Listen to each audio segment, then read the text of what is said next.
Hi, എല്ലാവർക്കും എൻ്റെ ഒരു പുതിയ വീഡിയോയിലേക്ക് സ്വാഗതം.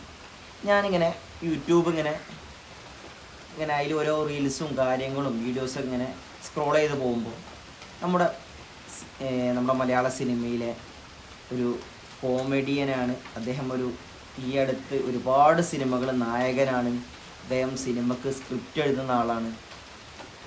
ഒരു പക്ഷേ നിങ്ങൾക്ക് പറഞ്ഞാൽ അറിയും, നമ്മുടെ ബിബിൻ ജോർജ്, അതായത് വിഷ്ണു ഉണ്ണികൃഷ്ണൻ ബിബിൻ ജോർജ് കൂട്ടുകെട്ടിൽ ഒരുപാട് സിനിമകൾ നമുക്ക്, അതായത് അമറക് ബ്രന്തോണി, കട്ടപ്പന്, ഋത്തിക് റോഷൻ, യമണ്ടൻ പ്രേമകഥ, ഈ സിനിമകളൊക്കെ ഇവർ ഒരുമിച്ച് സ്ക്രിപ്റ്റ് ചെയ്ത സിനിമകളാണ്. അതൊക്കെ സൂപ്പർ ഹിറ്റ് ചിത്രങ്ങളായിരുന്നു. അപ്പോൾ ഈ ഒരു സിനിമകൾ എഴുതിയ ബിബിൻ ജോർജുമായിട്ടുള്ള ഒരു ബന്ധമുണ്ട് എനിക്ക്. അതായത് ഇങ്ങനെ കണ്ടപ്പോൾ ഇദ്ദേഹത്തിൻ്റെ പുതിയ വീടിൻ്റെ സെർമണിയും കാര്യങ്ങളൊക്കെ കണ്ടപ്പോൾ എനിക്ക് ബിബിൻ ജോർജുമായിട്ടുള്ള എൻ്റെ ഒരു അനുഭവം നിങ്ങൾക്ക് മുമ്പേ പറയാൻ. ഇതൊരു തള്ളോ അല്ലെങ്കിൽ മറ്റൊരു കാര്യങ്ങളൊന്നും കേട്ടോ. വീഡിയോ നിങ്ങൾ പരമാവധി ഫുള്ളായിട്ട് കാണും കേട്ടോ. അത് പകുതി വെച്ചിട്ട് നിങ്ങൾ കമൻറ്റ് ചെയ്യാൻ നിൽക്കുക. ദയവ് ഇതിൽ ഫുള്ളായിട്ട് വീഡിയോ കാണും. ഞാനും ബിബിൻ ജോർജുമായിട്ടുള്ള ബന്ധം എന്താ വെച്ചാൽ, അദ്ദേഹം എൻ്റെ ഒരു എന്താ പറയുക സഹോദരനല്ല, അല്ലെങ്കിൽ ഞങ്ങൾ തമ്മിൽ ഒരു നാട്ടുകാരൊന്നുമല്ല. ഞാനൊരു മലപ്പുറത്തുകാരനാണ്, അദ്ദേഹം ഒരു കൊച്ചിക്കാരാണ്. ഇത് അദ്ദേഹത്തെ കാണാനുള്ള ഒരു സംഭവം പറയാം, അവിടെ തന്നെ തുടങ്ങും. എൻ്റെ ഒരു സുഹൃത്തുണ്ട്, ഫസലു അറിയും. അതായത് എൻ്റെ നാടിൻ്റെ വളാഞ്ചേരിക്കാരൻ തന്നെയാണ്. വളാഞ്ചേരി ബാപ്പടിക്കാരൻ, കുളമംഗലം എന്ന് പറയും. അവിടെയുള്ള ഒരു സുഹൃത്താണ് അദ്ദേഹം. ഞാനൊക്കെ ഭയങ്കര സിനിമ ക്രൈസർ, അതായത് മമ്മൂക്കയും ദുൽഖറിനൊക്കെ ഒരുപാട് ഇഷ്ടമുള്ള വ്യക്തികളാണ്. ഫസലു ആണെങ്കിൽ ഒരു സിനിമക്ക് സ്ക്രിപ്റ്റൊക്കെ എഴുതുന്നുണ്ട്. അത് ഒന്നും ആയിട്ടില്ല. പുള്ളി ഇങ്ങനെ ദുൽഖറിനെ വെച്ചൊരു സിനിമയുടെ സ്ക്രിപ്റ്റൊക്കെ എഴുതി. അപ്പോൾ എന്നോട് ഒരു ദിവസം, ഞങ്ങളിങ്ങനെ സിനിമ ലൊക്കേഷനിലൊക്കെ, ഞങ്ങളിതിനു മുമ്പ് ഷൈലോക്കിൻ്റെ ലൊക്കേഷനും കാര്യങ്ങളൊക്കെ ഒരുപാട് ലൊക്കേഷൻ അങ്ങനെ പോയിട്ടുണ്ട്. അപ്പോൾ അവൻ എന്നെ വിളിച്ചിട്ട് പറഞ്ഞു, അനസ നമുക്ക് എടാ ദുൽഖറിനെ കാണാനൊന്ന് പോയാലോ. ഞാൻ പറഞ്ഞു, ദുൽഖറിനെ കാണാൻ എങ്ങനെ ഞങ്ങളുടെ കയറ്റി വിടുമോ? കുഴപ്പമില്ല, നമുക്ക് സെറ്റാക്കാം, ഈ എന്താണ് പോര് വെച്ചു. ഞാൻ പറഞ്ഞു ആയിക്കോട്ടെ, കുഴപ്പമില്ല, ഞാൻ പോരാന്ന് പറഞ്ഞു. അങ്ങനെ ഞങ്ങൾ ഇവിടുന്ന് കുറ്റിപ്പുറത്ത് നിന്ന്, അതായത് ഈ ലൊക്കേഷൻ എന്ന് പറയുമ്പോൾ കൊച്ചിയിലാണ്. കൊച്ചിയിൽ ഞാൻ പറഞ്ഞു വരാം. ഞങ്ങൾ ഇവിടുന്ന് കുറ്റിപ്പുറത്ത് നിന്ന് ട്രെയിൻ കയറിയിട്ട് ആലുവയിൽ ഇറങ്ങിയിട്ട് ഇവന് ആരോ ഒരു ഇങ്ങനെ കൊച്ചിയിൽ നിന്നറിയുള്ളൂ. പക്ഷെ ഞങ്ങൾ ആലുവയിൽ ഇറങ്ങിയിട്ട് എൻ്റെ ഒരു സുഹൃത്തുണ്ട്, അവന് ഞാൻ നേരെ കോൾ ചെയ്തു. അതായത് ഞാൻ കുറച്ച് നമ്മുടെ ഈ അതായത് ഞാൻ ആദ്യമൊക്കെ മമ്മൂക്ക ഫാൻസിലൊക്കെ ഉണ്ടായിരുന്നു. അപ്പോൾ അങ്ങനെ കുറേ ആൾക്കാർ, നമ്മുടെ ഓരോ ജില്ലകളെ ആൾക്കാരൊക്കെ നമുക്ക് കോൺടാക്റ്റ് ഉണ്ട്. അപ്പോൾ ഞാനിങ്ങനെ കോൺടാക്റ്റ് ചെയ്ത്, എടാ ഞാനിവിടെ കൊച്ചിയിൽ വന്നിട്ടുണ്ട്, ആലുവയിൽ വന്നിട്ടുണ്ട്, നമ്മുടെ ദുൽഖറിൻ്റെ ഒരു പുതിയ പടത്തിൻ്റെ ഷൂട്ട് ഇവിടെ ഉണ്ട്, നമ്മൾ ലൊക്കേഷൻ ഒന്ന് പോകാൻ, ദുൽഖറൊന്ന് കാണണം, പറ്റുമെങ്കിൽ ഒരു ഫോട്ടോ ഒക്കെ എടുക്കണം എന്നുള്ള ആഗ്രഹത്തിലാണ് അവിടെ ലൊക്കേഷൻ വെച്ചു. അപ്പോൾ എന്നോട് പറഞ്ഞു, നിങ്ങൾ അവിടെ വെച്ചു. ഞാൻ ആലുവയിലാണ്. എന്നാൽ വരാപ്പുഴയാണ് നമ്മുടെ ഈ ദുൽഖറിൻ്റെ പടത്തിൻ്റെ ലൊക്കേഷൻ. അതായത് ആ പടത്തിൻ്റെ പേര് യമണ്ടൻ പ്രേമകഥ എന്നാണ് ആ പടത്തിൻ്റെ പേര്. ഈ വിഷ്ണു ഉണ്ണികൃഷ്ണനും അതുപോലെ ബിബിൻ ജോർജ് അതിൻ്റെ സ്ക്രിപ്റ്റ് എഴുതും. അവിടെയാണ് ലൊക്കേഷൻ നടക്കും. അങ്ങനെ ഞങ്ങൾ എന്താ കാട്ടി, ആലുവയിൽ നേരെ ബസ് കയറിയിട്ട് നേരെ വരാപ്പുഴ ചെന്നിറങ്ങി. അവിടെ ഓട്ടോ ചേട്ടന്മാരോട് ചോദിച്ചു, ചേട്ടാ ഇവിടെ ഈ ദുൽഖറിൻ്റെ സിനിമ ഷൂട്ട് നടക്കുന്നുണ്ടെന്ന് പറഞ്ഞു, എവിടെ ഒന്ന് പോകാൻ പറ്റുമോ?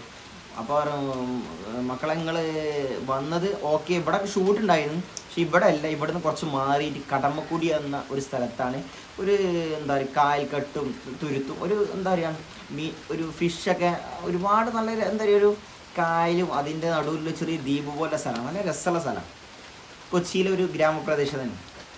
അപ്പം നേരെ എന്ത് കാട്ടി, ഞാനും എൻ്റെ ഈ സുഹൃത്ത് ഫസലും കൂടി നേരെ ഈ കടമക്കുടിയിലോട്ട് പിന്നെ ബസ് കയറിയിട്ട് തന്നെ, അവിടുന്ന് വരാപ്പുഴയിൽ നിന്ന് ബസ് കയറിയിട്ട് അങ്ങോട്ട് പോയി. അവിടെ പോയപ്പോൾ ഒരുപാട് കായൽക്കെട്ട്, അതായത് ഇങ്ങനെ കെട്ടി നിർത്തിക്കണം മീൻ പിടിക്കാൻ വേണ്ടിയിട്ട്, പുഴമീനും കാര്യങ്ങളൊക്കെ കായൽ മീനൊക്കെ പിടിക്കാൻ വേണ്ടിയിട്ട് ഇങ്ങനെ കെട്ടി, മീനിൻ്റെ ഓരോ ഇതൊക്കെ നല്ല രസമാണ്. ആ ഏരിയ കാണാൻ നല്ല രസമാണ്. അങ്ങനെ നിർത്തിയിട്ടുണ്ട്. അപ്പം ഞാൻ അവരും കൂടി ചെന്നിട്ട് അവിടെ നോക്കിയപ്പോൾ അവിടെ സിനിമ സെറ്റും കാര്യങ്ങളും, സിനിമയുടെ ഷൂട്ടുണ്ടെങ്കിൽ എന്തായാലും അവിടെ ഒരു സിനിമേൻ്റെ ഒരു ക്രൂവിൻ്റെ ഒരുപാട് വാഹനങ്ങളും കാര്യങ്ങളൊക്കെ എന്തായാലും നല്ല ക്രൗഡ് ഉണ്ടാവും നമുക്കറിയാം. അത് നോക്കുമൊന്നുമില്ല. കുറേ സ്കൂൾ കഴിഞ്ഞ് തന്നെ വരുന്നുണ്ട്.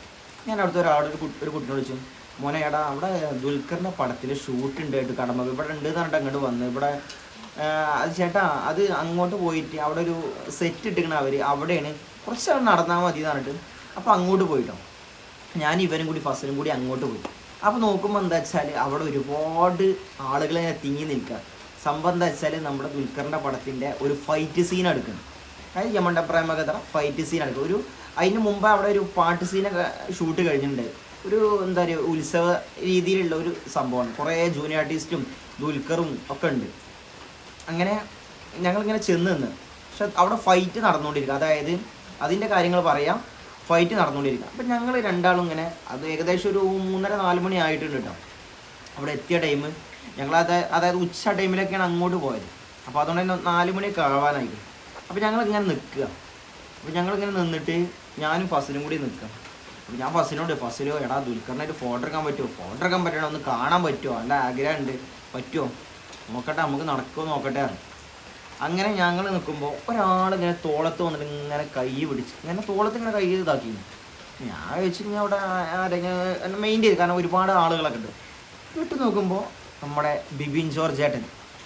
ഒരുപാട് ഞങ്ങൾക്ക് സന്തോഷമുണ്ട്. കാരണം ഒരിക്കലും എന്താ പറയുക ഒരു എക്സ്പെക്റ്റേഷൻ അങ്ങനെ ഒരു സംഭവം ഇല്ല എനിക്ക്. കാരണം അങ്ങനെ ഒരു സിനിമാ നടനൊക്കെ വന്ന് നമ്മൾ തോളത്ത് കൈയിട്ട്, കാരണം പുള്ളി ഈ അടുത്തുനിന്നല്ല ഒരുപാട് കാലമായിട്ട് അദ്ദേഹം മിമിക്രിയിൽ സ്ക്രിപ്റ്റൊക്കെ എഴുതുന്ന ആളാണെങ്കിൽ കൂടിയും സിനിമയിൽ അടുത്ത് വന്ന ആൾക്കാരാണ്. ഏത് ആ ടൈമിൽ 2019 ഫെബ്രുവരി ടൈമിലാണ് ഇതിൻ്റെ കാര്യങ്ങളൊക്കെ നടക്കേണ്ടത്.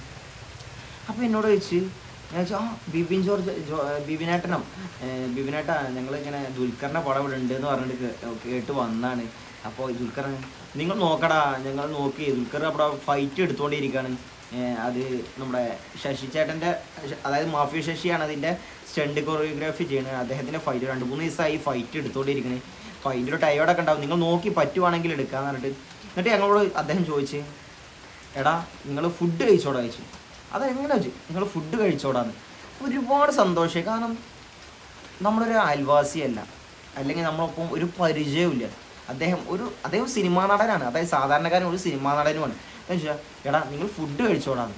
അത് കേട്ടപ്പോൾ ഒരുപാട് സന്തോഷം. കാരണം ഒരു കൊച്ചിയിലാണ് ചെന്നത്, അതായത് കൊച്ചിയാർ പൊതുവായ ഒരു അധികം ആൾക്കാർക്ക് അങ്ങനെ ഒരു അയൽവാസികൾ അങ്ങനെയുള്ള ഒരു മിങ്കിൾ ഇല്ലാത്ത ആൾക്കാർ, ഓരോ ജോലിയും കാര്യങ്ങളും നടക്കുന്ന ആൾക്കാർ. പക്ഷെ അവിടെ വെച്ചിട്ട് ഒരു സിനിമ നടൻ നമ്മളോട് ചോദിക്കുക എടാ നിങ്ങൾ ഫുഡ് കഴിച്ചോടാന്ന്.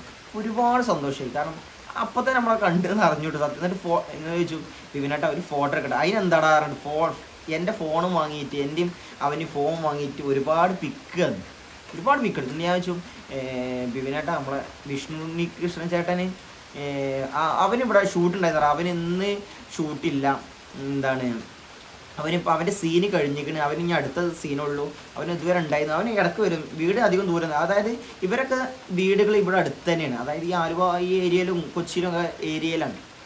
അപ്പോൾ എനിക്ക് സന്തോഷം. കാരണം ഇദ്ദേഹം ഇങ്ങനെ പറയുന്ന ഒരിക്കലും നമ്മൾ എന്താ പറയുക അക്സെപ്റ്റ് ചെയ്യണില്ല. അങ്ങനത്തെ ഒരു സംഭവം നമുക്ക് മനസ്സിലേ ഇല്ല. ഒരുപാട് സന്തോഷം. അങ്ങനെ പിന്നെ അദ്ദേഹം പറഞ്ഞ് അങ്ങനെ നമ്മൾ ദുൽഖറിൻ്റെ അടുത്ത് പോയി. അപ്പോൾ അവിടെ ഫൈറ്റ് നടന്നുകൊണ്ടിരിക്കുക. അതായത് ഒരു 2-3 ദിവസമായി ഫൈറ്റ്. അപ്പോൾ ഒരു ഉത്സവത്തിലുള്ള ഫൈറ്റ്, ദുൽഖറിനെ കണ്ടു. അങ്ങനെ ചോദിച്ചു ബിബിനേട്ടാ ഫോട്ടോ ഒക്കെ പറ്റും, നിങ്ങൾ ചോദിച്ചു നോക്കടാ, അവൻ്റെ മാനേജറും ഉണ്ട്, നിങ്ങൾ ചോദിച്ചു നോക്കിയത്.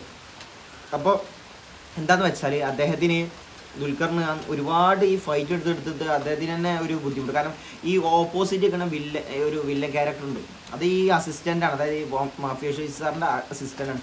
അപ്പോൾ പുള്ളി ഒരു 2-3 ദിവസം ഈ സംഭവം തന്നെ ചെയ്തിട്ട് പുള്ളിക്കൊരു ടയർഡ്. അപ്പോൾ ദുൽഖർ പറഞ്ഞു പാക്കപ്പ് തന്നെ. കാരണം പുള്ളിയുടെ ഒരു ബുദ്ധിമുട്ട് കണ്ടിട്ടാവും തന്നെ പാക്കപ്പ് പറഞ്ഞു. ഏകദേശം ഒരു വൈകുന്നേരം ഒരു നല്ലോണം വൈകും ചെയ്തു ഈ സംഭവം നടക്കുമ്പോൾ.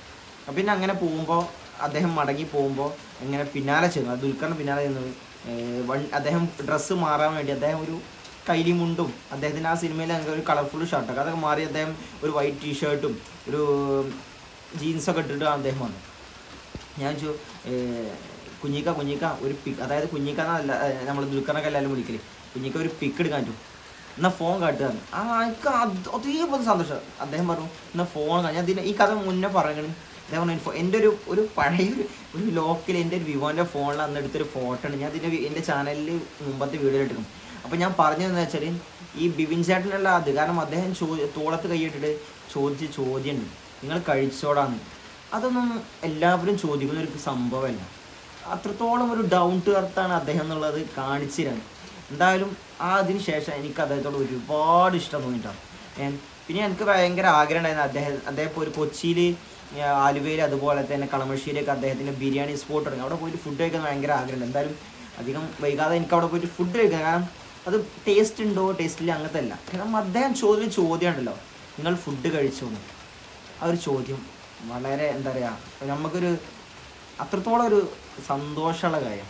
എന്തായാലും എൻ്റെ ഒരു അനുഭവമാണിത്. അതായത് ഒരു എന്താ പറയുക കള്ളം ചേർത്ത സംഭവം ഇഷ്ടപ്പെടുകയാണെങ്കിൽ എല്ലാവരും ഒന്ന് സപ്പോർട്ട് ചെയ്യാം. നിങ്ങൾക്ക് ഇങ്ങനെ ഒരു ബിബിൻ ചേട്ടനായിട്ട് എന്തെങ്കിലും അനുഭവം ഉണ്ടെങ്കിൽ നിങ്ങളൊന്ന് കമൻറ്റ് ചെയ്യാം കേട്ടോ. ഓക്കെ.